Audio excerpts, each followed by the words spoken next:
How's it going, everybody? Ryebread here today, and we are back with our Toronto Maple Leafs franchise mode. And I just heard from upper management, so the owners of the Toronto Maple Leafs have come down to me and told me I no longer need to do what the majority rules, that I have full autonomy, and now it's time for Supreme Ruler Ryebread to take over here in Toronto. So I appreciate your guys' feedback and everything, and all of you that voted in the polls, but it hasn't worked out, so I'm going to run with my vision now. Speaking of that, as I say that now I have full control, I read a comment on the last video that said I need a better goal scorer on the first line. So I was going ahead, I was checking the stats and everything, and I 100% agree with that. But I don't think that better goal scorer is going to come from outside of the organization. We had three playmakers in Nylander, Marner, and Matthews on that first line, and they're all a minus, and none of them really seem to be scoring that many goals. So I wanted to see who's putting shots on. And as for the entire team, we have Mitch Marner putting the most shots on out of anybody on the team. And then I looked down, and Morgan Rielly has more shots than Nylander or Matthews. So you know what, boys? I decided that today. I sat down with him this morning. Austin Matthews and we hashed it out. I told him, I need to see you shooting the puck more, son. And he is now a sniper. So we have a first-line center sniper. I mean, his shooting category is ridiculous. 93 accuracy and power for his wrist shot. His offensive awareness is 94. He should be putting up a lot more shots than he has been. And look at that. He hit 40 goals in his rookie season. That was real life. But the simulation, he's not even hit 30. He came close here when he had 85 and 82. Then we brought in John Tavares. So, okay, maybe the spotlight or the puck was more on Johnny T's stick. But Johnny T is gone now. And he is on pace for close to 30. I would say he's just got to put more shots on. And then if you go look at his shots per season, he took 279 in his rookie year, and during our simulation here, his highest has been 189, and it's been down ever since. So he shoots 15%. If he can take 279 shots and still shoot at 14% for us, that solves our goal scoring issue on the first line. That line should be a plus, but I am not done there. I do need to get some reinforcements for the other lines. Now, I was looking at the lines here, guys, and I was noticing one glaring issue that I have been neglecting, that we have 4 centers here playing on the wings, and we need to go get ourselves a true winger. We need to go get somebody who can play wing for us and provide depth scoring. We have a lot of great two-way centers who can penalty kill and put up a couple points for us here and there, but we need to go get a guy who's a top 6 player and offensively minded, and I have that guy in mind. Now, he's playing for a very, very bad team. They're really, really struggling this season, and I wouldn't be surprised because it's an odd year. They're not doing too hot, but it is the Los Angeles Kings here, guys. The guy I'm looking at, Mr. Tyler Toffoli here. He's got that 87 passing and 88 offensive awareness, but he's a sniper, and he's got a very good shooting category for a second-line forward. And also defensively, he's not going to be a liability. He shoots 13%. I mean, last season he shot 10%. He shoots about 10%, so I wouldn't be surprised if his shooting percentage comes back down, but he does put up 200 shots. 182 there, 219 there, and now 125 so far, and we're halfway through the season, so one could expect him to get up to 200 yet again. That 182, that's almost as many as Matthews took. Like, this dude shoots the puck, and we need someone who's going to put the puck in the back of the net when doing so. We're going to grab Toffoli here. He's on an expiring deal worth $4.6 million, so we have control of what we do with him, and that's what I'm going to ask you guys to do, depending on how we simulate towards the rest of the season, because we are in a playoff position, and yes, I am going to throw in our second, but there is a guy I want to get rid of. I don't want to get rid of him, but he makes sense to get rid of. They want him. It's going to be Cody Eakin. Now, he's making $4 million for another year, so the salaries are a wash. I was considering Sam Bennett, but since Sam Bennett's still got the potential to grow, and he's very solid defensively, he's more of a two-way forward than he is a playmaker. I'd rather keep Sam Bennett because he's got that low elite potential. 82 could maybe even see him get up to be as good as Kadri or just solidify himself as our third line center. But Cody Eakin, and we have Bozak here on a very team-friendly deal of 1 year, 1.5 to be our third, fourth line center. Brooks here as well. Whoever's playing down there. I think it's Heinen is playing on our fourth line center role. He's a very good fourth line center. He's listed as a third line checker, but Cody Eakin will be heading the other way with a second, and I'm trying to see if I can get a fourth out of them here. Tyler Toffoli and a fourth for Eakin and a second, and it's not okay. So maybe the fourth won't make it go through. Trade reject. Okay, so looks like I'm gonna need to add more on this trade. We do have a couple 6th round picks that I could flip. There's the Predators pick. I'll throw the Predators in. We might have to give up a little bit more than that. Woefully insufficient for what they consider fair value. And this is what I was afraid of. So Tyler Toffoli is a great sniper, but I'm going to have to give up more than a second in Eakin. I'd have to probably give up a prospect in there as well. We have goalies. Yeah, I'm like, we don't have any goalie prospects that are worth trading to them at all. They wouldn't want any of those guys. So Skater's matching the block, and now it's time to go look at some potential prospects to throw away. Well, not throw away, but give away in this deal for Toffoli. Now, I don't want to give up too many good prospects here. We got some low elite prospects there. I'd rather give up somebody unsigned, like Bitten here. He's a top 9 forward, Samuel Bitten. He could be something, he might not be something, or I'd rather actually give up Joka Harju here.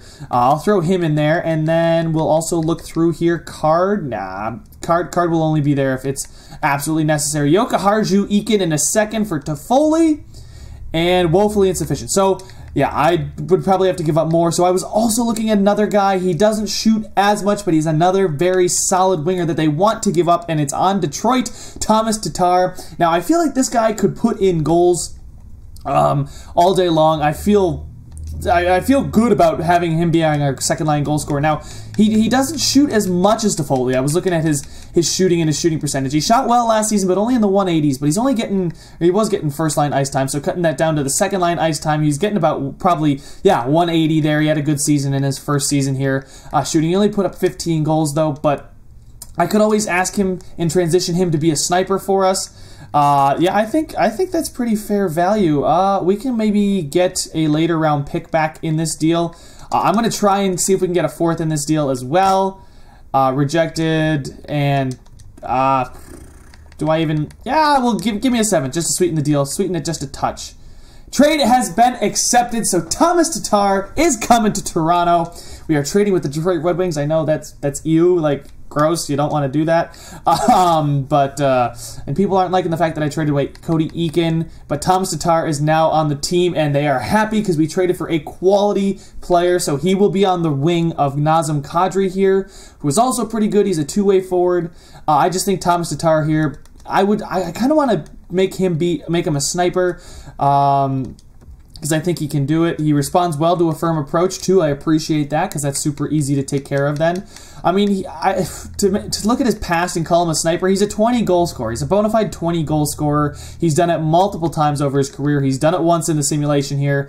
He's only on pace for about 15 goals this year. Hopefully playing on our team with our defenseman, our puck-moving defenseman, and out of that hellhole that is Detroit. Hopefully that'll make him better. But I'm gonna go ahead and edit the lines here. I will show you guys the lines in just a second after I've done it. I will probably Tatar. I mean, as far as you know what, I'll just show you guys the special teams and everything in just a second. Give me 1 minute here. Alright guys, I'm back. That took me a little while, but I got it all set up the way I want it. We've got Marner, Matthews, Nylander getting that young guns on the first line. Then we have Tatar, Kadri, Bennett, and I figured since Kadri is more of a two-way forward for us, Tatar's going to hopefully be that goal scorer on that second line. I wanted a guy like Bennett to go ahead and feed him the puck. That means Frolik's now on the third line with Bozak and Brown. He is listed as a third line scoring forward anyway. That's what they are, and I do like Brown on that third line. There's just something about him, the way he simulates, that I like. And then we have Kirby Reichel, Danton Heinen here, and Zach Hyman. So nothing different down there. I have decided to make one change though. I called up Travis Dermott from the AHL. He's been playing really, really well in the AHL, and there was just something about like the whole bottom pairing of Bouwmeester and Weidman, and I wanted to get Weidman off there, see if maybe he was the issue. So we're going to see if he is. We're going to leave him scratched for a couple games. If we still do well, I might leave him there. But we have more, and we're playing Liljegren on the first line just because, you know, he's putting up massive amounts of points and he's a huge plus. He doesn't score goals, but I'm okay with that. Now, power play, Nylander, Matthews, Marner, Morgan Riley, Liljegren, that's fine. And then we have Tatar, Kadri, Brown, and then Theodore and Moore, because I just didn't like the way Frolik looked, because Brown I know simulates well. And he's been having a good season, so I'm going to reward him for his play. He's taken 100 shots already, so he's almost going to maybe take 200 shots. But I'm going to reward him there. 4-man power play looks like that. Penalty kill, we have Bennett and Tatar. And then Bozak and Frolik. I mean, Tatar, I know I'm calling him a goal scorer, but he's also very solid defensively. And he's going to take the place of Cody Eakin. And then we have Morgan Riley and Theodore, and then Moore and Bouwmeester. So 2 defensive defensemen here, and give Theodore a little bit more ice time. Morgan Riley being the workhorse on the team. And then 3-man penalty kill is pretty much the same, except we have Austin Matthews on the second one. But we hopefully won't be down to 3 men for many times of the season. So, and then our goaltenders playing just fine. Frederick Anderson and Steve Mason. So hopefully now we can get some simulating done, get to the end of the season, and we can make the playoffs in this video, because I would really like to make the playoffs as the general manager of the Toronto Maple Leafs for the first time. And I think this is this is year 3, and this is the end of the year number 3, so hopefully we can make it here. So let's go ahead and simulate this month. Now we're playing Washington, who's under 500, and we lose. And whoa, so 5, 6, and 7, and Tiver for a 3rd, and Leixel. I'm going to say no, but hey, now that doesn't make me feel as bad when I do my own rebuilds, when I just cheese the last half of the picks out of another team. Williams for a 3rd. I just gave up a 2nd. Finally, we win. And there we go. So now some players want to meet with me. What do they want to talk about? Nikita Soshnikov. I know. I'm really sorry. I'm sorry it affected you that way. You won't regret trading for me. I'll prove you made the right call. All right. So I'm pretty sure I sat down with him twice to talk about that, but I'm okay with it. Winnipeg, we lose in a shootout. It's a point. No, I really don't want to give up my 3rd right now. Versus Buffalo, we beat them 4-0. So there's a solid shutout. Very good defensive game here. Tyler Ennis is not worth a 3rd. I don't care who you're asking. Good, that's 2 wins in a row, a little bit of a point. Hey, guys, we can go ahead and get ourselves Cody Eakin. That would be amazing.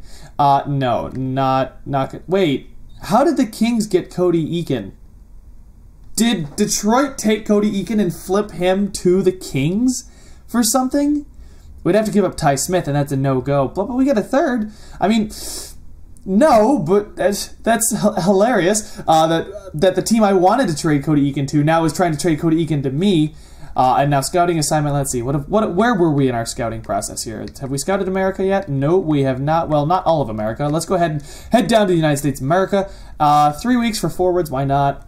Come on, let's keep this winning streak going. It's not a streak, and there's 2 losses. We're a very streaky team. I'm starting to notice that. Is that when we lose a couple in a row. When we win a bunch in a row. And Boston, that's a huge game. Boston, they're a divisional opponent. They're bad in the division, and we do beat them 6-4. Morrow for Leixel and a 6th. Morrow can't be very good if he's for Leixel and a 6. Oh, unless he's pretty good. Leixel, Ollie Leixel, he's a low top 9. Morrow here, no, yeah, like I didn't think he was very good. Rinat Valiev of the Marlies, that's fine. Versus Washington, who's climbed back up to 500. Yeah, Washington's better than that. As long as they have Ovi, they'll be fine. Columbus, Mitch Marner sprained his ankle and is out for just a couple days.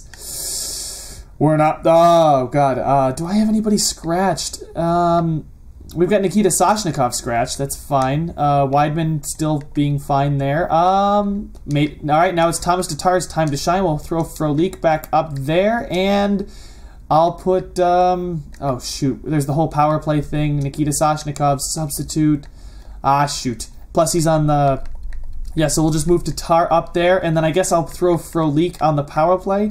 Yeah, we need a little bit more scoring depth. We've got those top guys. We just need a little bit more scoring depth is what I'm really starting to realize right now.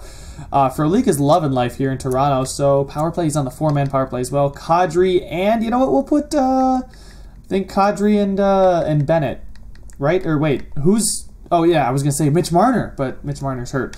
Yeah, so... And Tatar, I think. Yeah, Tatar. Yeah, Tatar. Why would I not put Tatar there? That's stupid. Extras here, 4-on-4, 3-on-3, and extra attacker. Kadri. 4-on-4 continued here is Frolik and Tatar, Kadri, and I guess Connor Brown? Okay. And then, not extras. I know it might be only for a couple games, but I still think it's worth it. Kadri, and we'll put Tatar there, and then we'll put Bozak here. Or, no, we'll put Bennett here. Never mind. What am I talking about? There we go. That makes a lot more sense. And in the shootout, how does it, I don't get how it works. We will put Bennett. Why not? Just, it's a shootout. If he scores, he scores. If he doesn't, he doesn't. And Morgan Riley. And if against Columbus, we lose 5-3, which sucks. But we are 31, 27, and 3, so we could be, I think we'll be close to a playoff spot. That's 65 points. We need to get up to 72. So it looks like our best shot is to catch the Buffalo Sabres, who we have 4 games in hand on, and we're only 3 points back. I mean, we have a lot of games coming up here. And look at Mitch Marner now leading the team in points. I wonder how Austin Matthews is doing goal-scoring wise now. Now that he's a sniper, now that he's shooting, yeah, he's now up to 20 goals. They're less of a minus than they were. Thomas Tatar is still a minus, but I think he's doing better. Austin Matthews, I hope he leads the team in shots now. He doesn't. Kadri now does. Because Matthews might be shooting more. He's still shooting 14%, which is fantastic. And he's probably going to get up to hopefully 25 goals. The dude needs to just score more. I don't know what to say because Austin Matthews can put up 40, and I don't know what he's on pace for in real life this season, but he's probably fantastic because the dude's a stud, shoots like mad, scores like mad. Okay, so let's see. These last 5 games, we'll simulate up to these last 5 games. Trade deadline, already made my trades a month ago. Gonna let the team get in a groove here. We lose to, Jack. The Oilers are apparently sick. I looked at their record. You know what? I'm just going to cut this out for you guys. Give me 1 second. Alright guys, so the lines are all set. I am going to spread it out a little bit more. I think I'm going to leave Frolik on the wing there, but move Bennett down to that 3rd line center and Bozak to the 4th line center because the 4th line needed some help, and I think, like I said, that depth is going to help us out here. So again, the same couple lines. Now it's Frolik in there, and we've got Hyman there with Bennett and Brown because I like the way Hyman's been playing this year. I think over Reichel. Yeah, over Reichel, I would definitely say so. Defensively, same things going. We got Riley Liljegren, Moore Theodore, Bouwmeester Dermott, who's actually now a +2 since he's been up with the team, which is better than Weidman, who was a big fat minus. Special teams now, I'm going to put Frolik there instead of Brown, just seeing how it's going. Penalty kill, we have Bozak and Soshnikov. And then Hyman and Kadri, just because, or actually, I'd rather put Hyman up there instead of Soshnikov, because he complements Bozak better, and Soshnikov can get carried a little bit by Kadri there. But we'll put more of our bottom players there. This is the penalty kill, so we want to put Shea Theodore up there, and then instead of Liljegren, I was going to put Bouwmeester. I forgot. I was actually editing the 4-man power play, thinking it was the penalty kill. So there we go. Those are the lines. That's how we're going to roll into Nashville and get this overtime dub. Now, Florida, who's... Oh, no. Please stop getting injured. His return is March 12th. Oh, God. I don't know what day it is. It's like early March here, but... oh, my God. I guess now I have to edit it all again. Give me 1 second. Alright, so we're all set. Just a quick check on the defense. Now we have Chris Weidman down there. He's also on the power play, but the 2nd line power play moved Theodore up. And let's get the simulation continued here. And we beat the Panthers 3-0. We beat the Vegas Golden Knights 4-1. Vegas I'm more impressed with because Vegas is a good team this year. And if they miss the playoffs, we have their first, which is apparently super highly valued, and I probably should have traded it for somebody else's first who's bad, but it's underrated. But now Liljegren is available to play again. I'll be back. So we're all good to go, guys. There we go. We take the L to Boston, but we do beat Ottawa in a shootout. That's 3 straight L's, scoring 1 goal in 3 games. But then we beat Ottawa, which is nice. Beat the LA Kings, who we dealt with. They have now Cody Eakin, which, like I said, is weird. Amateur scouting assignment, that's fine. Because of recent individual performance, I'd really like those guys on that top line to figure out what the hell they're doing because they really need to carry this team into the playoffs versus New Jersey. New Jersey's a really good team. We get a point. We beat Philly. We lose to Ottawa, which is a bad one, and then versus Montreal, we get smacked around. But we do have like 80. Do we have 80 some points? Yeah, we have 82 points and are in. Yes, those 4 games in hand on Buffalo came in clutch, and we are now in the wild, in a position spot, because oh my god, the Metro went, oh god, they are ridiculous. 84 down. The Capitals have 84 points and they're in second last, and the Flyers have 7. The Flyers would be in 4th right now in our division. Holy god. That's the Metro I know and hate, but we are in a playoff spot. William Nylander's up there in points now, so it's nice to see that. Stuff's been all mumbo jumbo here, jumbled up this season. Excuse me, I'm looking for the wrong phrase. But yeah, 82 points. We could catch Tampa if we go nuts. Not gonna happen. But if we go nuts and they don't, so it looks like we're pretty much set for the playoffs here. I just want to clinch it. This game against Colorado, that's going to be a tough one. Can we get the dub? They're good. We take a 4-1 L. Do not drop these games. Beat Florida. Florida's bad. Oh my god. No, don't do this. Alright, so Buffalo, we'd have to lose out, and Buffalo would have to, we need 1 point. If we get 1 point, Buffalo cannot catch us. We need 1 point. Come on, just go to overtime. Beat these. If we just win out. All right. Versus Carolina here, who is ridiculous in the Metro. And yeah, the Metro itself is just ridiculous. And I just wanted to advance the day. I hate it responds so slowly that you just end up pushing the wrong button half the time. And Buffalo just lost to the Rangers, so if they lose, and yeah, that's it. We've clinched the playoffs, and we lose again. There we go, another loss. Let's keep these L's coming, boys. Versus Detroit, we win in overtime. I'm kidding. I don't want to keep losing. And so we're not going to have anybody get... Oh, my God. We might not have a single 55-point getter on the entire team. Jesus. And there we go. And we don't have a single 55-point getter on the entire team. But good news is we are playing... We did win, and now look at Matthews, has 22 goals. This was a very disappointing season, but as a team we played well. But as individual stats, this was atrocious. This was just absolutely an awful. How did we make the playoffs? Like, this team is garbage. We are. Did Frederick Anderson just will us into the playoffs or something? Because I haven't seen any superstar goaltending performances. We are by far the worst playoff team in the NHL, like by a long shot. We are the worst. Holy, yeah, we are terrible. Yet thanks to a weak Atlantic, we were able to make it. I don't know what happened with the simulation, but we're in the playoffs, and I'm not going to complain, but something needs to be done, and I don't know what, but I think making Austin Matthews a sniper was good. He started shooting a lot more, up to 179. There we go. The fact that, oh god, Nazem Kadri takes 248 shots? What the hell? Mitch Marner up there as well. Maybe I should make Mitch Marner the sniper. He shoots so much. And keep Austin Matthews the playmaker. I don't know. Thomas Tatar up there in shots, though. Like I said, he was on pace to hit 180. Morgan Riley, defenders usually don't shoot. Let me just stick with forwards here. And as far as points, we had Nylander, Matthews, Marner, Tatar, Kadri, Brown. So that seems to be... Frolik there, but Brown puts in goals, so does Kadri. I mean, I don't know. I feel like Brown on that third line and Frolik on that second line there is fine, but we do definitely need to get better there.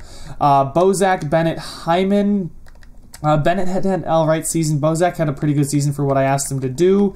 And then Sashnikov. Yeah, Jesus, we have so many minus players. I don't know what it is about our team, but there are so many minus players on this team. Like Liljegren here, Morgan Riley had... Okay, so maybe Liljegren should not be on that top line anymore, but there's something about these middle defensemen, like Moore and Weidman and Bouwmeester. They should not be... They should not be playing. There's something about them. Anyway, they did fine. Liljegren had 40 points, 1 goal, but Morgan Riley had... Morgan Riley almost scored 20 goals as a defenseman. I'm impressed. And as far as goaltending, nothing too spectacular, so... A very average season leads to us making the playoffs, and hopefully we don't get absolutely shellacked. So, yeah, we will be taking on the Ottawa Senators, who I think we had their number towards the end of the season there. I think we beat them 2 out of 3 times we played them, so I'll take it. And then let's just go ahead and check out what Ottawa's doing. I know this is not going to be that long of a video, but view lines here. not, nope. We'll go down to Ottawa here, and this is what we'll be seeing. We got Neil, Duchesne, Stone, Dadonov, Peugeot, Hoffman, Marleau, Brown, MacArthur, McCalvert, Colin White, and Lars Eller. Colin White, he's better than his rating suggests. Defensively, Shabbat, Ceci, Carlson, Pissick, Edler, Oduya. Yeah, this team is pretty good. This team is pretty decent. But they do have a weakness in goaltending. If there's anywhere they can be beaten, it's goaltending. But the rest of their team, I would definitely say the rest of their team is better than the rest of our team. So, let me know what I need to do. I can only do so much. I can only do what we have here. I mean, progress reports. I don't think anybody jumped spectacularly in the AHL. That's, you know, now super ready to. Oh, look at Austin Matthews growing in his speed category. In the system, yeah, we got Isaac Wallen, who's probably going to be the backup next year. If I'd like to hope. Adam Brooks here, getting some natural growth. He's a high top 9 forward. I don't know if he's listed as yet though. Connor Carrick is statistical growth down to a 76, but he should be a 79.